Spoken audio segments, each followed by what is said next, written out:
Buenos días, mi nombre es José Luis Arroyo y os doy la bienvenida a este vídeo correspondiente al tema 1 de la asignatura de Estadística y Probabilidad, Big Data.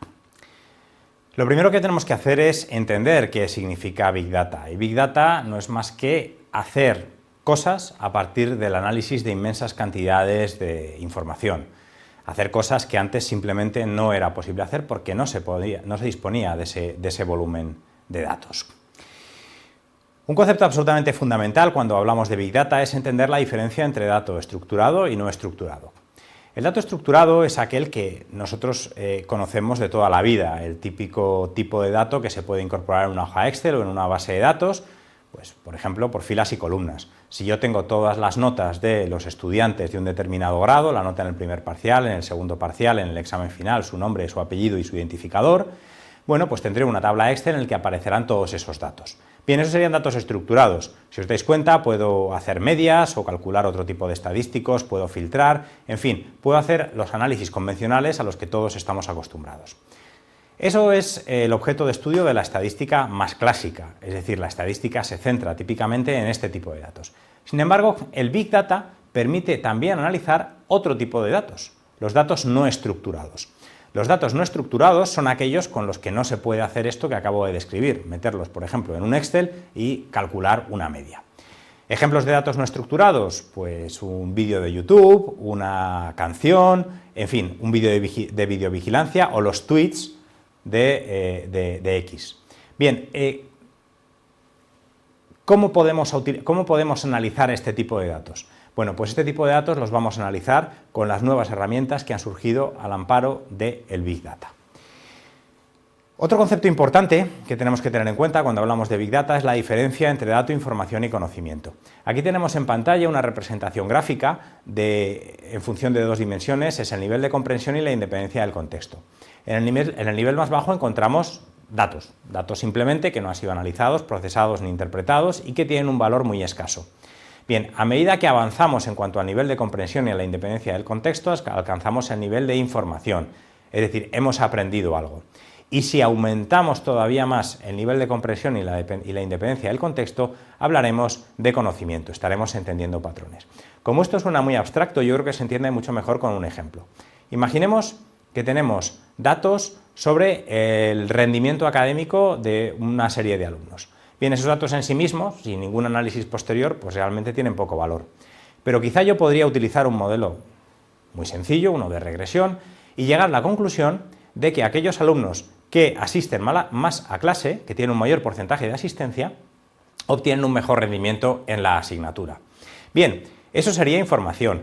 ¿Por qué? Porque estaría circunscrito a un contexto muy concreto, que sería la universidad, el grado y la clase en la que he obtenido los datos. Por tanto, esas conclusiones, si bien son válidas, están limitadas a un contexto determinado. Pero imaginemos que yo repito este mismo ejercicio, no ya con datos de una única clase, sino con datos de muchísimas universidades, muchísimas titulaciones y muchísimos grupos de alumnos. Y después de realizar ese macroanálisis con esa gran cantidad de datos, se confirma que ciertamente, e independientemente de la universidad, del grado y del grupo que se esté analizando, los alumnos que asisten más a clase obtienen mejores resultados académicos. Bien, ahí hemos identificado un patrón de carácter general, y ahí estaríamos hablando de conocimiento. Cuando hablamos de Big Data, típicamente se suele hablar de las tres Vs clásicas: volumen, variedad y velocidad. El volumen hace referencia a que para que algo sea Big Data tenemos que trabajar con cantidades ingentes de información. No estamos hablando de una tabla de Excel con 100 filas y 20 columnas. Eso no es Big Data, eso es análisis estadístico convencional. Para que algo sea Big Data tenemos que trabajar con cantidades realmente grandes de información, con volúmenes enormes. La segunda V es la variedad. Para que algo sea Big Data tenemos que estar trabajando simultáneamente tanto con datos estructurados como con datos no estructurados. Lo que os comentaba antes, los datos estructurados, aquellos que típicamente puedo gestionar o puedo manejar en una hoja Excel o en una base de datos, los datos no estructurados, que serían aquellos que, como las imágenes de videovigilancia o un vídeo de YouTube, una canción o un tweet en la cuenta X, que no pueden ser analizados con técnicas convencionales. Cuando combino ambas fuentes de información, ambos tipos de datos, estaré hablando de Big Data. Finalmente, en lo que se refiere a la velocidad, tenemos que estar trabajando prácticamente en tiempo real. No es Big Data coger una base de datos, analizarla y devolver el resultado una semana más tarde.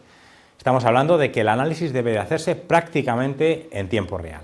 Bien, estas son las 3 Vs del Big Data: volumen, variedad y velocidad. No obstante, hay algunos autores que añaden alguna V más. Por ejemplo, en ocasiones se habla de las 4 Vs del Big Data. A las 3 anteriores le añadimos veracidad. La información tiene que ser fiable. Otros hablan de las 7 Vs del Big Data. A las 4 anteriores le añadimos variabilidad, es decir, que los algoritmos sean capaces de comprender el contexto; visualización, que representemos los gráficos, los datos visualmente de manera que se puedan encontrar patrones y claves ocultas; y valor, que permitan tomar mejores decisiones. Bien, y si seguimos investigando, seguro que encontramos a alguien que propone 9 Vs, 10 Vs o 20 Vs. Bien, no es el objetivo de este vídeo profundizar en todas las Vs que tiene el Big Data, por lo que de hecho nosotros a efectos prácticos nos vamos a centrar exclusivamente en las 3 Vs clásicas: volumen, variedad y velocidad. Diremos que algo es Big Data cuando trabaje con cantidades ingentes de información, cuando trabaje simultáneamente con datos estructurados y no estructurados, y cuando los análisis se realicen prácticamente en tiempo real. Y entramos ya en un tema crítico: algoritmos, no confundir con logaritmos, que es un error muy común. ¿Qué es un algoritmo? Bien, un algoritmo, con ese nombre tan extraño, no es otra cosa que una secuencia estructurada de instrucciones para hacer algo. Una receta de cocina es un algoritmo. La receta de cocina para hacer pollo al curry es un algoritmo culinario, porque nos da una serie de pasos que tenemos que seguir, partiendo de los ingredientes iniciales, para acabar con un plato de pollo al curry. Por tanto, muchísimas cosas en la vida son algoritmos y nosotros no lo sabíamos. Una receta de cocina, las instrucciones de un mueble de IKEA para montarlo y, por supuesto, los algoritmos en Analytics, que son en los que nosotros nos vamos a centrar. Nosotros no nos vamos a cocinar pollo al curry, lo que vamos a hacer es un algoritmo programado informáticamente para analizar datos. En este sentido, hay 3 grandes tipos de algoritmos en Analytics: descriptivos, predictivos y prescriptivos. Empezando por los primeros, los algoritmos descriptivos son los más sencillos de todos y lo único que hacen es sintetizar y resumir información. Cuando nosotros en una hoja Excel calculamos una media, estamos aplicando un algoritmo descriptivo. Estamos aplicando una secuencia de pasos para obtener un resumen de todos los datos, que la media en el fondo no es más que eso, un resumen de todos los datos. Cuando calculamos la desviación típica, la varianza o el coeficiente de kurtosis, estamos haciendo exactamente lo mismo. Por tanto, en el primer nivel nos encontramos con los algoritmos descriptivos, los más sencillos de todos, y que simplemente resumen y sintetizan información. Con un mayor nivel de complejidad nos encontramos los algoritmos predictivos. Son aquellos que tratan de predecir algo. Son, como podéis imaginar, muchísimo más complicados de desarrollar, porque hay que emplear técnicas de analytics mucho más avanzadas para, a partir de unos determinados inputs, unos determinados datos de entrada, ser capaces de predecir una variable de salida. Ejemplo de un algoritmo predictivo sería aquel que nos permitiría determinar, en función de las características sociodemográficas de un conductor y en función de su estilo de conducción, cuál es la probabilidad de que tenga un accidente.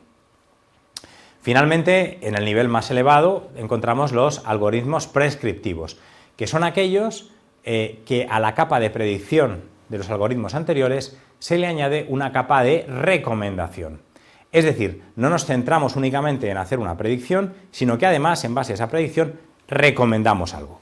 Bien, el ejemplo más típico que podemos encontrar, y siguiendo con el ejemplo de antes de los accidentes, un algoritmo prescriptivo sería aquel que, en función de las características sociodemográficas del conductor y en función de su estilo de conducción, y por tanto en función de la probabilidad mayor o menor de que tenga un accidente y en función de la gravedad prevista de ese accidente, nos recomiende un determinado seguro de coche.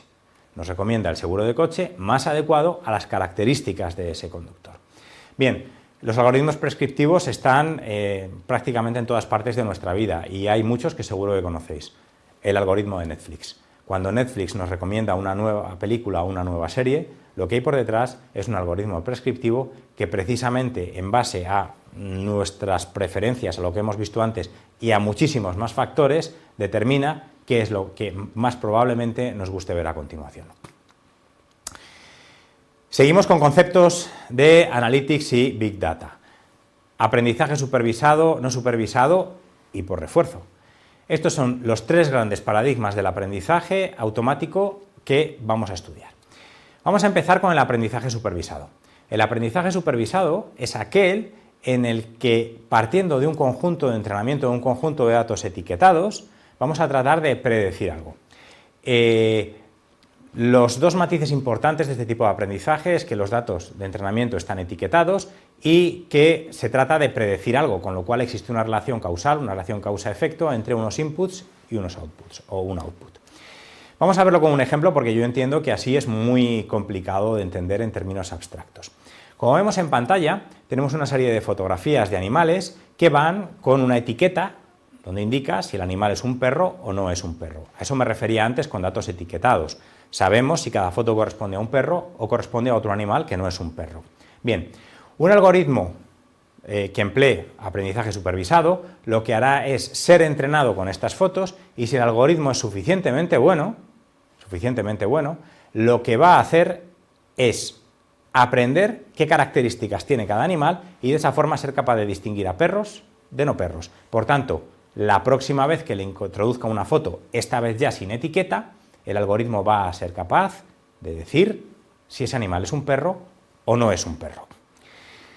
Por el contrario, los algoritmos de aprendizaje no supervisado se distingue de los anteriores en justo las dos cosas que he dicho antes. En el primer caso trabajábamos con datos etiquetados, en este caso no. En el primer caso buscábamos relaciones causales entre variables, en este caso no.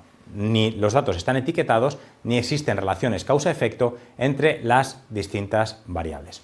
El caso más conocido o el ejemplo más conocido de aprendizaje no supervisado son los algoritmos de clustering. Los algoritmos de clustering buscan únicamente establecer grupos más o menos homogéneos en función de una serie de variables de entrada.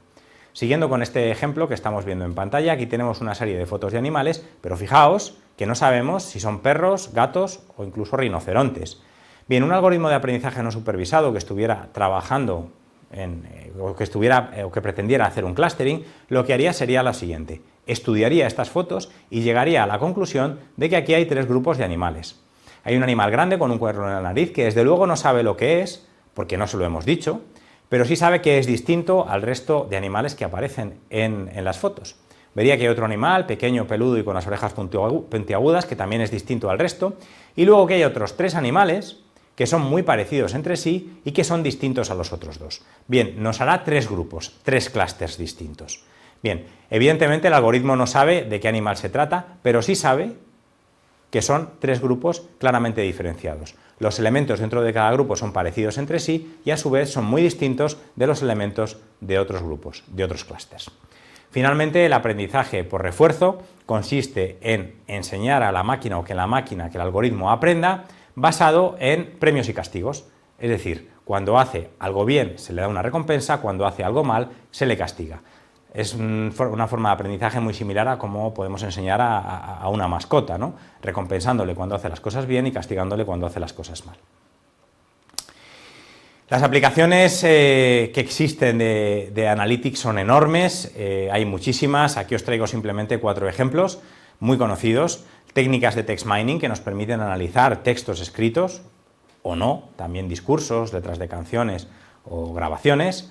El análisis de sentimientos o sentiment analysis que nos permite estudiar cuál es el patrón emocional de un determinado texto, de un determinado vídeo, de una determinada grabación. El análisis de redes sociales y, por supuesto, los sistemas de recomendación que ya he comentado. Bien, y me gustaría acabar este vídeo abordando un tema de suma importancia, los problemas éticos en el Big Data. Muchas veces tendemos a pensar que lo más difícil en el ámbito del Big Data y el Analytics son los problemas técnicos. Ciertamente se trabaja con algoritmos muy sofisticados que requieren un profundo conocimiento de temas realmente complejos. Y pensamos, por tanto, que la parte técnica es la más complicada. Pues no, la parte realmente más complicada en el ámbito del Big Data y el Analytics son los problemas éticos. Os voy a poner un ejemplo para que entendáis a qué me refiero. Imaginad que utilizando técnicas de Analytics yo soy capaz de predecir con absoluta precisión y antes de que empiecen las clases qué alumnos están en riesgo de abandonar la carrera, es decir, de hacer dropout. Bien, ese algoritmo, en caso de que existiera, que a día de hoy no existe, pero en caso de que existiera, nos permitiría, antes siquiera de empezar las clases, antes siquiera de que el alumno fuera admitido, saber qué alumnos van a tener una carrera exitosa y qué alumnos no la van a tener y, por tanto, van a abandonar sus estudios. Bien, ese algoritmo se puede utilizar tanto para el bien como para el mal. Se puede dar un buen uso a ese algoritmo. identificando a estos alumnos para planear intervenciones y ayudarles a que tengan éxito. Es decir, ayudar a que en vez de acabar en fracaso y abandonando la carrera, sean capaces de seguir sus estudios, sean capaces de continuar aprendiendo y finalmente terminen su grado.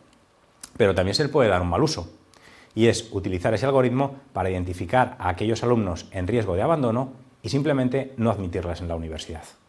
Como os dais cuenta, esto plantea un problema ético enorme, porque no parece muy lícito no dar la oportunidad a un alumno de entrar en la carrera por el mero hecho de que un algoritmo diga que no va a tener éxito en la misma. Démosle la oportunidad, porque primero, puede que el algoritmo se equivoque, segundo, puede que esa persona cambie con el tiempo y acabe siendo muy exitosa, o simplemente porque desde el punto de vista moral no parece aceptable hacer algo así. Por tanto, como veis, se plantean problemas éticos tremendos en el ámbito del analytics. Otro ejemplo que se utiliza con mucha frecuencia es el vehículo autónomo. ¿A quién debe matar? ¿A quién debe matar un vehículo autónomo en caso de accidente? ¿Al conductor? ¿A una persona que estaba pasando mal por el paso de cebra? ¿Al ciclista que circula por la derecha y está impidiendo que nos echemos a un lado para evitar atropellar al señor del paso de cebra?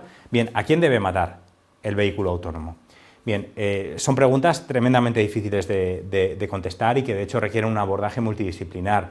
Esta discusión no solo tiene un carácter técnico, aquí tienen que opinar muchísimos colectivos, psicólogos, filósofos, sociólogos, juristas, por supuesto expertos en analytics y muchísima gente. Pero como digo, esta es la verdadera dificultad del analytics, cómo solucionar los problemas éticos, que ya os digo, a día de hoy estamos muy lejos de haber podido solucionarlos.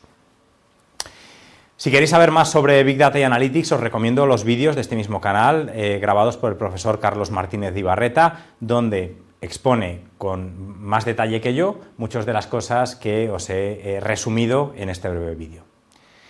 Bien, muchas gracias por vuestra atención, espero que este vídeo os haya resultado interesante y sobre todo útil. Nos vemos en próximos vídeos.